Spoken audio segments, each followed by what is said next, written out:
Top 30 na katotohanan sa Pilipinas. Number 30. Sa Pilipinas ka lang makakakita ng taong walang pera pero may parcel. Number 29. Sa Pilipinas ka lang makakakita na ang mga tao na tumatanda ay lalong nagmumukhang pera. Number 28. Sa Pilipinas ka lang makakakita na friends lang daw pero ang convo ay may good morning at wag papagutom. Number 27. Sa Pilipinas ka lang makakakita ng mga batang nagbibigay ng cake at flowers sa nanay kapag Mother's Day pero kinabukasan ay hindi na mautusan. Number 26. Sa Pilipinas ka lang makakakita ng taong palusumbong sa boss para lang ma-promote sa trabaho. Number 25. Sa Pilipinas ka lang makakakita ng taong hindi maubusan ng My Day, akala mo gumagawa ng PowerPoint. Number 24. Sa Pilipinas ka lang makakakita ng taong huling beses kinilig ay nung nahawakan niya yung extension wire sa bahay. Number 23. Sa Pilipinas ka lang makakakita ng taong matanda na pero nalilito pa rin sa mechado, afritada, menudo at kaldereta.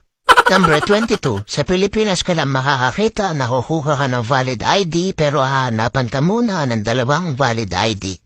Number 21. Sa Pilipinas ka lang makakakita ng mga taong nahihilo kapag walang pang-cashing. Number 20. Sa Pilipinas ka lang makakakita ng kapitbahay na mas alam pa ang buhay mo kaysa sayo. Number 19. Sa Pilipinas ka lang makakakita ng makiki-birthday na walang dalang regalo pero may dalang supot. Number 18. Sa Pilipinas ka lang makakakita ng walang trabaho pero araw-araw lasing. Number 17. Sa Pilipinas ka lang makakakita ng tao na uupo sa dulo ng jeep tapos ipapabot ang bayad. Number 16. Sa Pilipinas ka lang makakakita ng tao maamo kapag nangungutang pero galit pag siningil. Number 15. Sa Pilipinas ka lang makakakita ng taong naglagay ng hardworking sa resume pero tinatamad pumasok kapag Lunes. Number 14. Sa Pilipinas ka lang makakakita na pag ang tropa nila ay nadapa imbis na tulungan ay tatawanan pa nila. Number 13. Sa Pilipinas ka lang makakakita na ang mga tao ay madalas magpasarin sa social media pero kapag pinatulan mo ay autoblock ka na sa kanya. Number 12. Sa Pilipinas ka lang makakakita ng mga tao na nagsisiraan pero nagbabanding.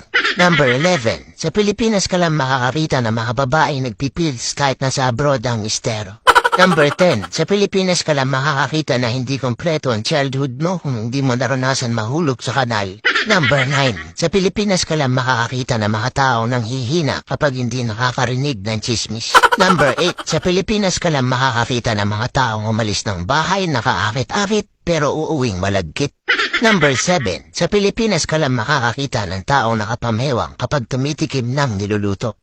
Number 6. Sa Pilipinas ka lang makakakita ng mga taong nagmumove on kahit hindi naman naging sila. Number 5. Sa Pilipinas ka lang makakakita ng mga bahay na nagiging oven kapag tanghali. Number 4. Sa Pilipinas ka lang makakakita na pagbuntis ay chichismis pero pagbinyag ay nakikikain. Number 3. Sa Pilipinas ka lang makakakita na may mga taong sinasabawan ang pansit canton. Number 2. Sa Pilipinas ka lang makakakita ng mga taong nagsasabi na on the way na pero ang totoo ay kakagising pa lang. Number 1. Sa Pilipinas ka lang makakakita na dahil sobrang init pati wallet walang laman tuyong-tuyo.